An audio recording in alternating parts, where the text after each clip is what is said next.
नमस्कार, हमारा उत्तराखंड देख रहे हैं आप और मैं हूं आपके साथ संदीप निरंजन सरकार। हरिद्वार निवासी एक कारोबारी के बेटे से 20 लाख की रंगदारी मांगने के मामले में एसएसपी ने पुलिस और एसओजी को इस मामले में कार्रवाई के निर्देश दिए हैं। आपको बता दें कि पंजाब के चर्चित सिद्धू मूसेवाला हत्याकांड के मास्टरमाइंड लॉरेंस बिश्नोई के नाम से उत्तरी हरिद्वार निवासी एक कारोबारी के बेटे से 20 लाख की रंगदारी मांगने का मामला सामने आया है। कारोबारी सुभाष महेश्वरी ने एसएसपी अजय सिंह से मिलकर पूरे मामले की जानकारी दी और जान का खतरा जताते हुए सुरक्षा की गुहार भी लगाई। एसएसपी ने पुलिस और एसओजी को इस मामले में कार्रवाई के निर्देश दिए हैं।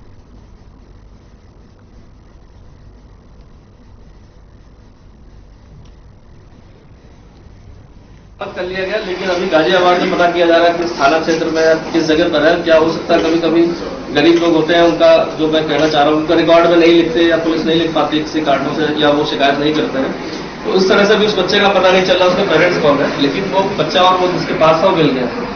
एक इसमें जो विवश काम की और भी बच्चों को जानकारी मिली, वो आगे हम उस पर वर्क कर रहे हैं कि उसमें एक बच्चे के 6 उंगलियां थी। तो ये की परीक्षा का भी 3 तारीख को इसमें मुकदमा लिखा था और उसमें ऑलरेडी इसमें कुछ लोग अरेस्ट हुए थे। इसमें हमारे धर्मनगरी में नशे का कारोबार दिनों दिन फल फूल रहा है, जिस पर लगाम लगाना अब पुलिस के लिए भी चुनौती बन गया है। ताजा मामला कनखल थाना क्षेत्र का है, जहां पुलिस ने नशे के काले कारोबार संचालित करने वाले 2 शातिर तस्करों को गिरफ्तार किया है। पुलिस ने आरोपियों के पास से करीब 1.5 लाख रुपए कीमत की स्मैक भी बरामद की है। पुलिस के मुताबिक जगजीतपुर चौकी पुलिस को पिछले कुछ दिनों से सूचना मिल रही थी कि 2 युवक नशे की तस्करी से जुड़े हैं। ये आरोपी बाहर से स्मैक मंगाते हैं, फिर युवाओं को भेज देते हैं, जिस पर पुलिस आरोपियों को गिरफ्तार कर आगे की कार्रवाई में जुट गई है।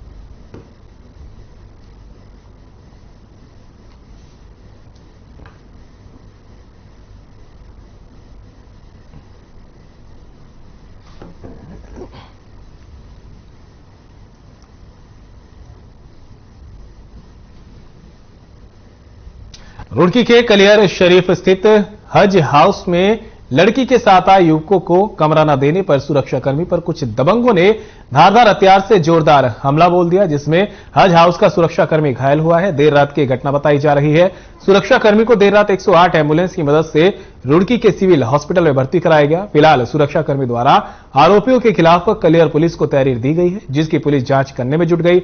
वहीं इस घटना के बाद सूचना मिलते ही हज कमेटी के अधिशासी अधिकारी ने हज हाउस पहुंचकर पूरी घटना की जानकारी ली। वहीं इस बाबत कलियर थाना प्रभारी जहांगीर अली का कहना है कि तहरीर के आधार पर कार्रवाई की जाएगी।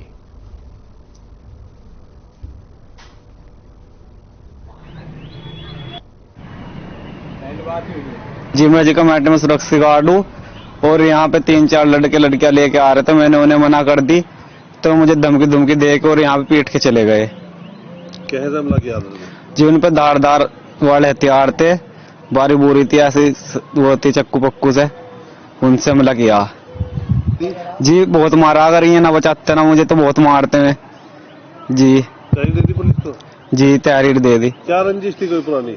जी नहीं, मैं दरगाह में गया था ना सर, दरगाह में गया था, वहां पे बैठा था, उस पे चप्पल रखे। मैंने कहा जी चप्पल इधर कर लो। जिसने चप्पल नहीं करी तो मुझे गाली गोली देने लगा। मैं वहां से आ गया, फिर मुझे देख के आ गया, परेशान करा उन्होंने लड़की के साथ में। कहने लगा कमरा खोलो ये वे।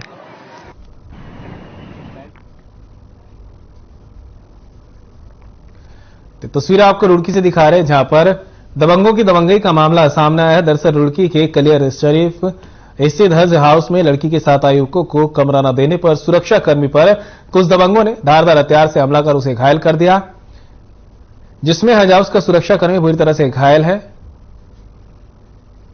मामले की सूचना पुलिस को दी गई और सुरक्षाकर्मी को अस्पताल भिजवाया गया, इलाज किया गया और अब पुलिस आगे की जांच में जुट गई है। हरिद्वार पतंजलि वेलनेस में इलाज कराने आए एक मरीज ने छत से कूदकर आत्महत्या कर ली। आपको बता दें कि मैनपुरी का रहने वाला 42 वर्षीय राजीव कुमार मानसिक रूप से बीमार था। सूचना मिलने पर मौके पर पहुंची बादराबाद पुलिस ने शव को कब्जे में लेकर पोस्टमार्टम के लिए भेज दिया और मामले की जांच में जुट गई है। एसपी सिटी स्वतंत्र कुमार का कहना है कि पतंजलि वेलनेस सेंटर मानसिक रूप से बीमार एक युवक अपनी पत्नी के साथ इलाज कराने आया था। युवक की पत्नी से पूछताछ में सारा मामला सामने आया है। सूचना मिलने पर मौके पर पहुंची पुलिस आगे की जांच में जुट गई है।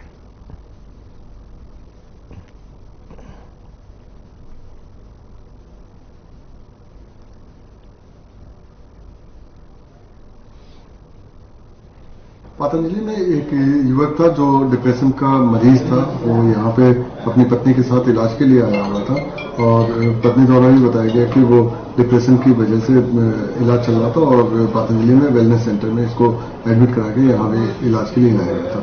सूचना मिली कि वो अचानक अपनी बालकनी में गया और वहां से छलांग लगा दिया। इस सूचना पर जब पुलिस पहुंची तो युवक को लेके गए और उसके बाद आगे की जो हमारी विधिक कार्रवाई है उसको कर रहे हैं। अरे सुशील जी, होली के मौके पर उत्तराखंड में जबरदस्त माहौल देखने को मिला, जिसका शराबियों ने खूब फायदा उठाया और होली पर जमकर दारू पी। आबकारी विभाग के आंकड़ों पर गौर करें तो हरिद्वार जिले में होली पर करीब 7 करोड़ रुपए की शराब खरीदी गई, जिससे आबकारी विभाग को भी अच्छी खासी आमदनी हुई। हरिद्वार जिला आबकारी अधिकारी प्रभाष शंकर मिश्रा के अनुसार 6 और 7 मार्च को लगभग 7 करोड़ की हरिद्वार जिले से सभी ठेकों पर सेल हुई है। इसमें 4 करोड़ 50 लाख अंग्रेजी शराब की सेल तो वहीं 2.5 करोड़ देशी शराब बेची गई।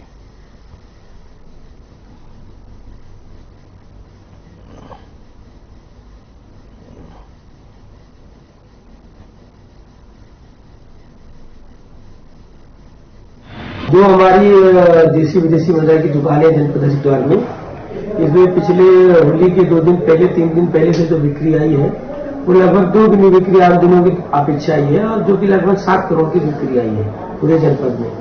और इसमें लगभग 4.5 करोड़ के आसपास विदेशी मदिरा की, बाकी जो बियर और देसी शराब की है।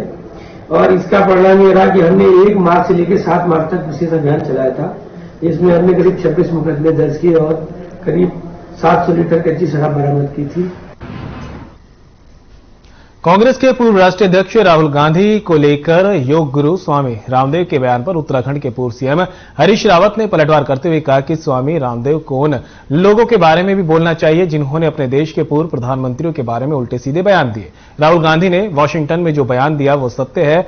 बाबा रामदेव की सीख का वो आदर करते हैं, लेकिन बाबा रामदेव को बीजेपी के उन नेताओं के बारे में बोलना चाहिए जिन्होंने संवैधानिक पदों पर रहते हुए अपने ही देश के प्रधानमंत्रियों के बारे में उल्टे सीधे बयान दिए हैं।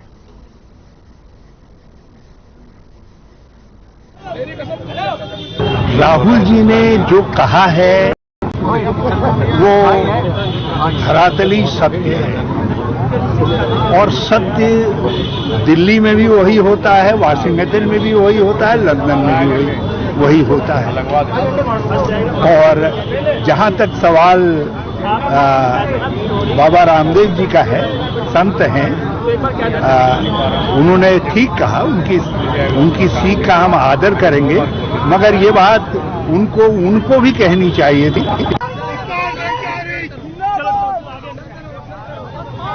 भारत जोड़ो, भारत जोड़ो, भारत जोड़ो।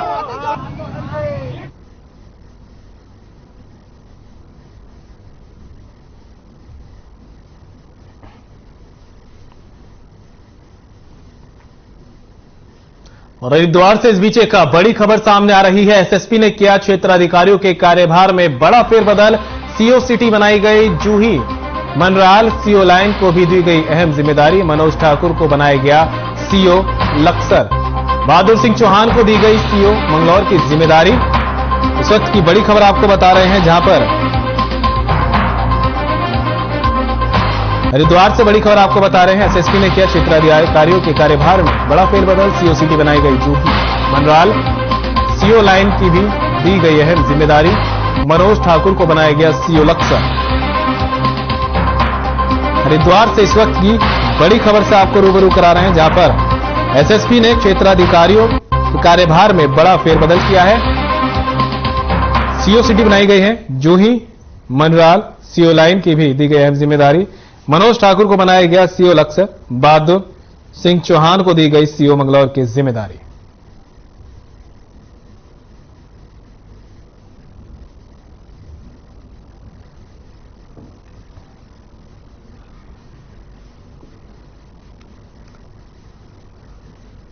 उत्तराखंड जल विद्युत निगम लिमिटेड विभाग की भूमि पर हुए अतिक्रमण को लेकर बैठक की गई। बैठक में 500 मकान चिन्हित किए गए हैं, जिन पर जल्द ही ध्वस्तीकरण की कार्रवाई भी की जाएगी। आपको बता दें कि अब से 2 दिन पहले कुल्हाल से डाकपत्थर तक शक्ति नहर के किनारे जल विद्युत निगम लिमिटेड की भूमि पर हुए अतिक्रमण को लेकर विभाग ने अनाउंसमेंट कर चेतावनी दी थी। 11 तारीख तक स्वयं ही अवैध तरीके से बनाए गए निर्माण कार्यों को ध्वस्त कर दे, नहीं तो 11 तारीख के बाद विभाग खुद ही अवैध अतिक्रमण को हटाने का काम करेगा, जिसको लेकर उत्तराखंड जल विद्युत निगम लिमिटेड के कार्यालय में अधिकारियों की एक बैठक भी हुई। बैठक में एसडीएम, तहसीलदार, उत्तराखंड जल विद्युत निगम लिमिटेड के एक्सीएन अभय सिंह और कोतवाल शंकर सिंह बिष्ट मौजूद रहे।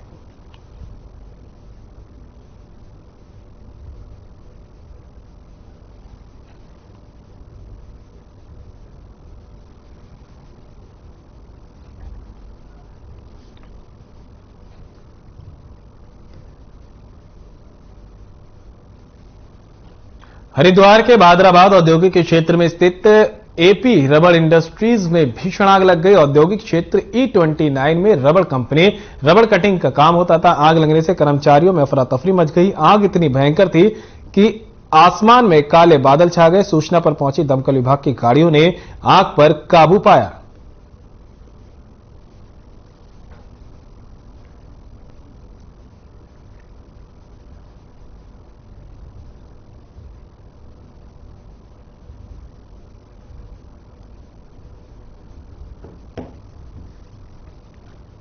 उत्तराखंड विधानसभा के बजट सत्र के लिए एक और जहां राज्य सरकार इस सत्र को ऐतिहासिक बनाने की तैयारी कर रही है, तो वहीं विपक्ष ने सदन से लेकर सड़क तक सरकार को घेरने की रणनीति तैयार की है। 13 मार्च को कांग्रेस कार्यकर्ता विधानसभा सत्र के दौरान भराड़ी सैंड पहुंचकर विशाल मार्च निकालेंगे और अपना विरोध दर्ज कराएंगे। कांग्रेस प्रदेश से प्रवक्ता शिषपाल सिंह बिष्ट ने कहा कि कांग्रेस से जनहित से जुड़े मुद्दों को लेकर सरकार को घेरेगी। अंकिता भंडारी हत्याकांड हो या फिर केदार भंडारी की गुमशुदगी हो, कांग्रेस पार्टी विधानसभा सत्र में सभी मुद्दे उठाएगी। उन्होंने कहा कि राज्य में बढ़ती बेरोजगारी, महंगाई समेत विभिन्न मुद्दों को लेकर सरकार को सदन से लेकर सड़क तक घेरा जाएगा।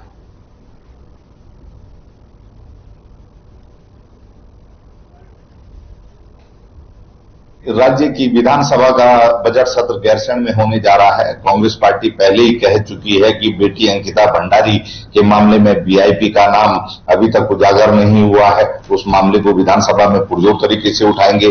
जो बेरोजगारों पर लाठीचार्ज का मामला है और बेरोजगार सीबीआई जांच की मांग कर रहे हैं पेपर लीक के प्रकरण को लेकर, कांग्रेस पार्टी सदन के बाहर और सदन के भीतर इस मुद्दे को भी पुरजोर तरीके से उठाने का प्रयास करेगी। और जो राज्य में कानून व्यवस्था पटरी से उतरी हुई है और पटरी पर नहीं आ रही है, वो एक बड़ा मुद्दा है। और उत्तराखंड की बेटी गीता राणा ने देवभूमि का नाम रोशन किया है। बता दें कि गीता राणा पौड़ी जिले की रहने वाली है। वैसे पौड़ी जिले से आने वाले सीएम योगी, पूर्व CSD general Vipin Rawat, CDS lieutenant general Anil Chauhan समेत कई लोग देश के उच्च पदों पर हैं। यहां की प्रतिभाओं ने राज्य का मान जरूर बढ़ाया है। हमेशा ही भारत मां की रक्षा के लिए तत्पर रहने वाले पौड़ी के एक और उपलब्धि मिली है। अब पौड़ी जिले की बेटी पहली सैन्य कमांडर बनी है। कर्नल गीता राणा नेगी पूर्वी लद्दाख में एलएसी से सटे क्षेत्र में तैनात स्वतंत्र फील्ड बटालियन की कमान संभालने वाली पहली महिला अधिकारी बनी है। बता दें, मूल रूप से कर्नल गीता का परिवार पौड़ी गढ़वाल के दुगड्डा ब्लॉक अंतर्गत ग्राम सभा खोलकंडी के तोक ग्राम डंगू का रहने वाला है। उनके पिता कृपाल सिंह राणा सेना की महार रेजिमेंट से ऑनरेरी कैप्टन रैंक से रिटायर हुए हैं।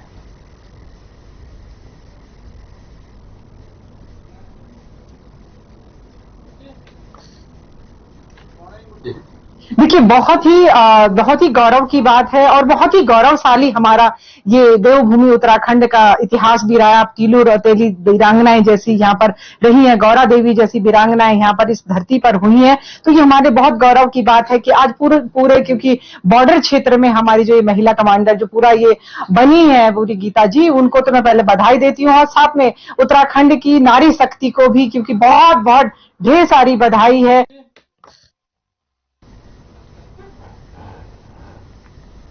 शहर में सड़क किनारे शराब की दुकानों के आगे वाहन लगे रहने से जाम की स्थिति बनी रहती है। शराब लेते वक्त अपने वाहनों को सड़क पर खड़ा कर देते हैं लोग, और जिसके कारण लोगों को काफी दिक्कतों का सामना करना पड़ता है। लेकिन अब एसपी ट्रैफिक ने इस समस्या से निजात दिलाने के लिए जिलाधिकारी को पत्र लिखा है और साथ ही स्थायी समाधान की अपील की है। वहीं मामले पर जानकारी देते हुए एसपी ने बताया कि ऐसे 15 ठेके चिन्हित किए गए हैं जिनको हटाने को लेकर डीएम को पत्र लिखा गया, जिस पर समय समय पर उचित कार्रवाई भी की जाती है।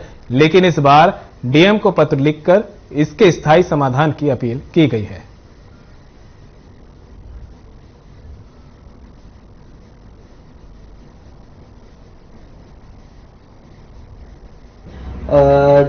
यहाँ किसी को भी कोई खरीदारी करनी हो, एक वाहन भी पार्क नहीं किया जा सकता। तो अल्टीमेटली वही हो रहा है कि लोग रोड पे गाड़ियां लगा के, जो पीक आवर है हमारा शाम का 6 बजे से 8 बजे का, उसमें बहुत भीड़भाड़ होती है और ये सब चौक हो जाते हैं, बोटलनेक हो जाती है। तो इसी के तहत जब ये मार्च एंड है तो नए जो लाइसेंस मिलेंगे उसमें हमने एक पत्राचार किया गया है कि जो भी लाइसेंस रिन्यू होगा वो इन जगह पे ना हो, मुख्य मार्गों से कई 100, 200, 500 मीटर अंदर में ही इन ठेकों को जगह दी जाए। और जब भी कोई खरीदारी करने आता है तो कुछ पार्किंग के प्रावधान भी हो।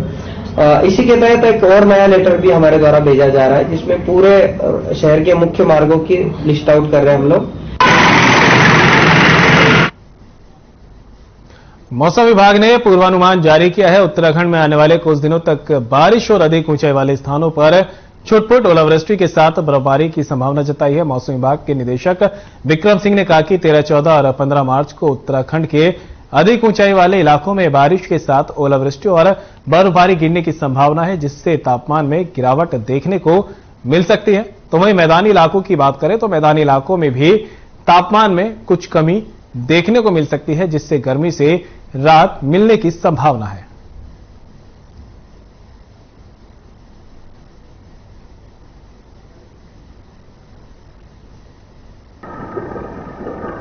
उत्तराखंड के लिए मौसम की अगर बात करते हैं तो आज आप देख रहे हैं कि जो 10 तारीख मार्च की है और कल भी मौसम साफ रहने वाला, आज भी साफ है और 12 में भी करीब साफ ही रहेगी। थोड़ा बहुत आप क्लाउडिंग कह सकते हैं कि आफ्टरनून आवर में जो हायर है अंदर के हमारे डिस्ट्रिक्ट है उनके हायर रीचेज में थोड़ी बहुत क्लाउडिंग आ सकती है। लेकिन जब 13 में जाएंगे थोड़ी एक्टिविटी आपको मिलनी शुरू हो जाएगी। तो आप ये कह सकते हैं जो हमारे अंदर के डिस्ट्रिक्ट है, उत्तरकाशी, चमोली, पिथौरागढ़, बागेश्वर, रुद्रप्रयाग है, तो इनमें कुछ जगहों में जो है हल्की जो थंडरस्टॉर्म एक्टिविटी है या रेनफॉल एक्टिविटी है वो देखने को मिलनी चाहिए। 14 में जो एक्टिविटी है थोड़ा बढ़ेगी। तो आप ये कह सकते हैं जो हमारे अंदर के डिस्ट्रिक्ट है जिनका मैंने अभी नाम लिया है तो उनमें तो आप अनेक जगहों तक में कह सकते हैं रेन थंडरस्टॉर्म एक्टिविटी मिलनी चाहिए। और बाकी जो हिल्स में अगर बात करें तो वहां पे या इवन मैदानी क्षेत्रों में भी जो है तो वहां पर भी कुछ जगहों में हल्की थंडरस्टॉर्म एक्टिविटीज वो देखने को मिलेगी। पिछले दिनों भर्ती परीक्षाओं में हुए घोटालों की खबरें सुर्खियों में रहती थी, लेकिन अब एक बार फिर जेईई भर्ती परीक्षा का पेपर रद्द होने से राजनीतिक गलियारे में सियासी घमासान मचा हुआ है। कांग्रेस की मुख्य प्रवक्ता गरिमा मेहरा दसोनी ने कहा कि जेईई भर्ती परीक्षा रद्द होना बहुत ही अफसोसजनक है। साथ ही सवाल उठाते हुए कहा कि आखिर इस प्रदेश में चल क्या रहा है, क्या यहां के युवाओं के पास और कोई काम नहीं है? एक परीक्षा के बाद दूसरी और फिर तीसरी परीक्षाएं ही देते चले जाएंगे। वहीं जेईई भर्ती परीक्षा रद्द होने को लेकर बीजेपी प्रवक्ता मधु भट्ट ने अपनी सरकार की पीठ थपथपाते हुए कहा कि हमारी सरकार अब प्रदेश में नकल विरोधी कानून लेकर आई है, जिससे नकल माफियाओं पर लगाम लग पाएगी। हालांकि जेईई भर्ती परीक्षा रद्द होने के सवाल पर बीजेपी अपना बचाव करती जरूर नजर आई।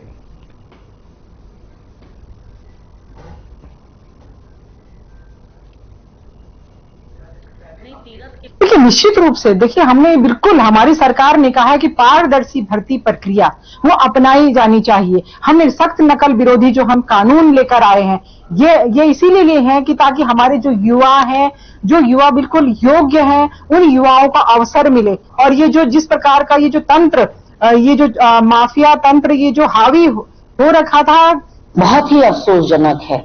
एक तरफ छात्रों का पैसा वेस्ट, उनका समय वेस्ट, उनकी हिम्मत वेस्ट। 2021 में एक परीक्षा होती है, उसके साक्षात्कार की प्रक्रिया पूरी कर ली जाती है, युवाओं को एक आस जगती है कि चलिए हमने रिटन पास कर लिया, अब हमारा साक्षात्कार हो गया, अब हमें जल्दी नियुक्ति मिलेगी। 3 साल का वक्त कोई कम नहीं होता, यानी कि ये तीसरा साल चल रहा है और अचानक से उनको ये बुरी खबर सुनने को मिलती है कि इस पूरी परीक्षा ही रद्द कर दी गई है। तो आखिर इस प्रदेश में चल क्या रहा है? क्या युवाओं के पास और कोई काम नहीं है सिवाय इसके कि एक परीक्षा के बाद दूसरी और दूसरी के बाद तीसरी सिर्फ परीक्षा ही देते चले। खबर जनपद उधम सिंह नगर के जसपुर से है, जहां किसानों के खेतों में पिछले काफी लंबे समय से पानी की मोटर चोरी हो रही है, जिसके बाद जसपुर पुलिस ने बीती रात में आम के बाग गंगूवाला रोड से मोटर चोरी की योजना बनाते हुए तथाकथित पत्रकार के बेटे राहुल कुमार और उसके 3 साथी अजय कुमार, विकास और जोगेंद्र कुमार को बैटरी और चाकू के साथ गिरफ्तार किया है। बता दें, आरोपी अजय कुमार पहले भी लूट और चोरी के मुकदमों में जेल जा चुका है।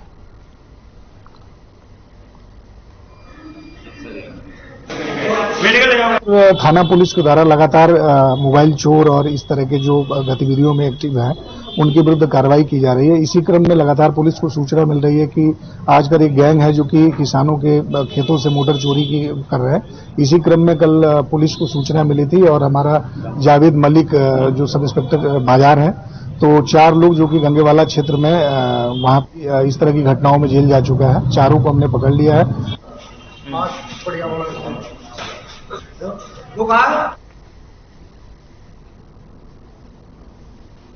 खबर उधम सिंह नगर से है, जहां जसपुर में एशिया की नंबर 1 कही जाने वाली लकड़ी मंडी में जीएसटी विभाग की टीम की छापेमारी से तंग आकर जसपुर लकड़ी मंडी व्यापारियों की एक बैठक व्यापार मंडल अध्यक्ष की अध्यक्षता में आयोजित की गई, जिसमें व्यापारियों ने अपनी अपनी समस्याओं से अवगत कराया। वहीं कुछ व्यापारी अधिकारियों की कार्यशैली पर सवालिया निशान लगाते हुए भी नजर आए। एक लकड़ी व्यापारी ने कहा कि जब फर्मों का रजिस्ट्रेशन होता है तो अधिकारियों द्वारा पूर्णतः जांच की जाती है। जसपुर में जिस तरह का फर्जी फर्म बनी, उस फर्जी फर्म बनाने वाले संबंधित अधिकारियों पर कार्रवाई क्यों नहीं की गई। इसी के साथ लकड़ी मंडी व्यापार मंडल अध्यक्ष शाहनवाज हुसैन ने व्यापारियों की बैठक में कहा कि दोषी व्यापारियों पर शांतिपूर्वक तरीके से कार्रवाई हो। अब आपाधापी में छापेमारी अभियान को बंद किया जाए।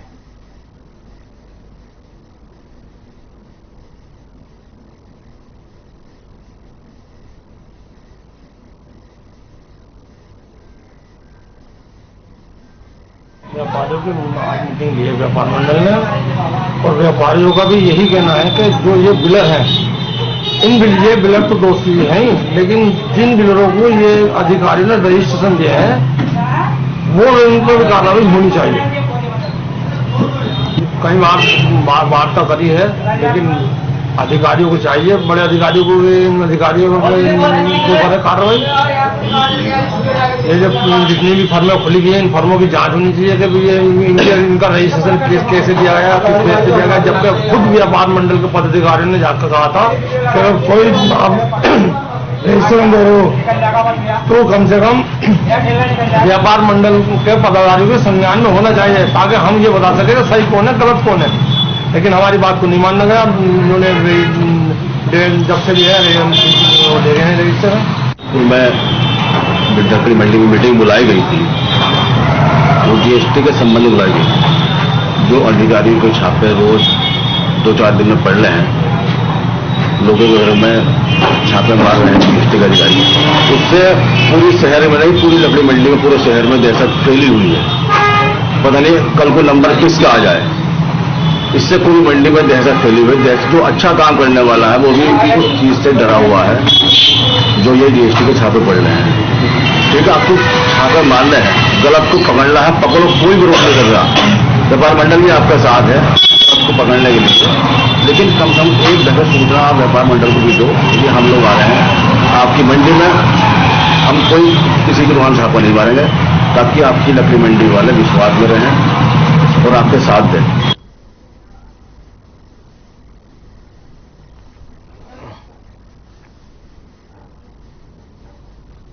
और बुलेटिन में मेरे साथ इतना ही। दीजिए इजाजत, नमस्कार।